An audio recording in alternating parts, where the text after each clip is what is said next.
یہ مسجدیں کیا ہے؟ کبھی اس مسجد کی اہمیت کو سمجھا؟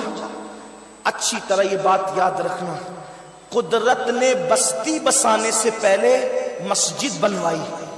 ان ادیا، بے شک اللہ کا گھر، اللہ تبارک و تعالی ارشاد فرماتا ہے کہ زمین کے اوپر سب سے پہلے اللہ کا گھر بکہ میں ہے، مکہ میں ہے۔ ان اول بیت ادیا للناس للذی بمکہ، بے شک اللہ کا گھر مکہ المکرمہ میں سب سے پہلے اللہ کا گھر، بستی بسنے سے پہلے اللہ نے اپنا گھر بنایا، یعنی اوروں کا گھر بننے سے پہلے اللہ نے اپنا گھر بنوایا۔ پتہ چلا اگر بستیوں کو آباد رکھنا ہے تو تمہیں اللہ کے گھر کو آباد رکھنا ہوگا۔ جب تک اللہ کے گھروں کو تم آباد رکھو گے اللہ تمہارے گھروں کو آباد رکھے گا۔ اور سنو، اللہ کے حبیب صلی اللہ علیہ وآلہ وسلم کے فرمان کا مفہوم ہے کہ جب مسجدیں تعمیر کی جاتی ہے اور اس کو آباد نہیں کیا جاتا، سجدوں سے آباد نہیں کیا جاتا، مسجدوں کی آبادی جھومر سے نہیں، مسجدوں کی آبادی رنگ روغن سے نہیں، مسجدوں کی آبادی اونچے میناروں سے نہیں، مسجدوں کی آبادی خوبصورت گنبدوں سے نہیں، مسجد کی آبادی سجدوں سے ہے، مسجد کی زینت سجدوں سے ہے۔ اللہ کے حبیب علیہ السلام فرماتے ہیں جب مسجد کو لوگ ویران کر دیتے ہیں تو مسجد اللہ کی بارگاہ میں عرض کرتی ہے، اے اللہ جس نے مجھے ویران کر دیا تو ان کے گھروں کو ویران کر دے۔ میں تم سے پوچھنا چاہتا ہوں، جس قوم کی ویرانی کی دعا مسجدیں کر رہی ہو وہ قوم آباد کیسے ہو سکتی؟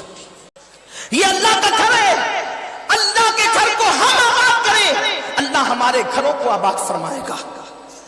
اور مسجد بنتی کیوں ہے؟ مفسرین فرماتے ہیں کہ جب اللہ کے پیغمبر حضرت ابراہیم علیہ السلام، ایک خاص بات، قدرت اپنا گھر سب سے تعمیر نہیں کرواتی، جن لوگوں کو قدرت چن لیتی ہے انہی سے اپنے گھر کی تعمیر کرواتی۔ خلیل سے کعبہ تعمیر کروا کر کے بتایا کہ جو ہمارے گھر بناتے ہیں وہ ہمارے خلیل ہوتے ہیں۔ جناب خلیل کی خلت کی طرح کوئی نہیں پہنچ سکتا اس مقام پر، لیکن ان کی خیرات نصیب ہو جاتی ہے، قدرت جنہیں چنتی ہے۔ یاد رکھنا، اگر اپنے لیے مانگے تو عیب ہے، اور اللہ کے دین کے لیے طلب کرے تو مصطفیٰ جان رحمت کی سنت ہے۔ قدرت جن کو چنتی ہے، پسند کرتی ہے، انہی کو اللہ کی راہ میں خرچ کرنے کی توفیق دیتی ہے۔ اور جو اللہ کی راہ میں خرچ کرتے ہیں، ایک دیتے ہیں تو اللہ انہیں 10 دیتا ہے، 70 دیتا ہے، 700 دیتا ہے، بے حساب دیتا ہے۔ تو مفسرین کہتے ہیں جب ابراہیم علیہ السلام نے کعبہ بنایا تو کعبے کا مٹیریل جنت سے آیا، اور جب کعبہ بن گیا تو کچھ مٹیریل بچ گیا، وہ تو جنت کا تھا، گھٹنے کا سوال ہی نہیں ہوتا تھا، بچ گیا وہ جنت سے آیا ہوا مٹیریل۔ عرض کیا اللہ اب میں اس کو کیا کروں؟ ارشاد ہوا ہماری قدرت دیکھ، اللہ نے جنت سے ایک رحمت کی ہوا چلائی، اور وہ جو کعبۃ اللہ کے بچے ہوئے اجزاء تھے، مٹیریل تھا تعمیر کعبہ کا بچا ہوا، ہوا نے، رحمت کی ہوا نے اس کو اپنے دوش پر اٹھایا اور روئے زمین پر اس کو لے کر پھیل گئی۔ قدرت نے جس زمین کو مسجد کے لیے چننا تھا وہ جنتی اجزاء اس زمین پر جا کر گر گئے۔